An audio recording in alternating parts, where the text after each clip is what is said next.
Ramacharya project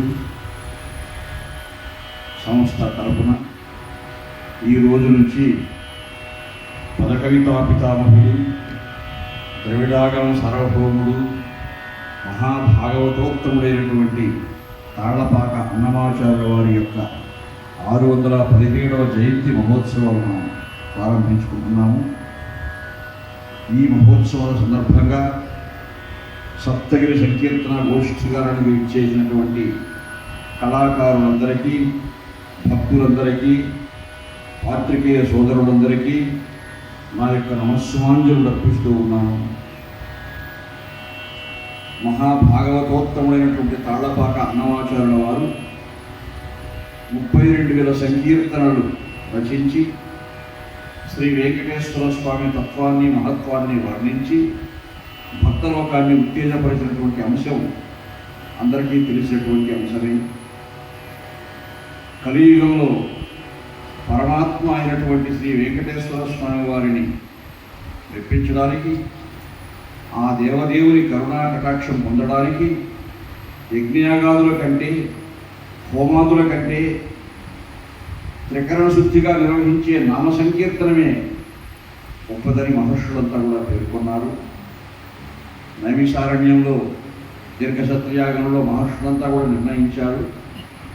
ఆ భాగవత సంప్రదాయానికి అనుగుణంగా అన్నమాచార్యుల వారి సంకీర్తన సంప్రదాయాన్ని తెలుగు భాషలో నెలకొల్పి తొలి తెలుగు వాగ్గేయకారులై, శృతులై, శాస్త్రములై, పురాణ కథలై, సుజ్ఞాన సారంభులై, యతి లోకాగమ వీధులై, వివిధ మంత్రార్థంబులై, నీతులై, కృతులై, వెంకట శైల వల్లభరతి క్రీడా రహస్యంబులై, నుతులై, తాళులపాక అన్నమ వచో నూత్న క్రియలు చెన్నగు అన్నట్టుగా భారతీయ విజ్ఞాన సర్వస్వానికి మూలకందాలైనటువంటి వేదాలు, ఆగమాలు, ఇతిహాసాలు ఇత్యాదుల వాంగ్మయ సారాంశమంతా కూడా శ్రీ వెంకటేశ్వర స్వామి తత్వానికి సమన్వయించి జానపద వాణీలతో ప్రజాబాహుళ్యంలో జనసామాన్యానికి కూడా తన యొక్క సంకీర్తన వాంగ్మయం అర్థం కావాలనే భావనతో, అంకిత భావంతో అన్నమాచార్యుల వారు ఈ సంకీర్తన సంప్రదాయాన్ని నెలకొల్పారు.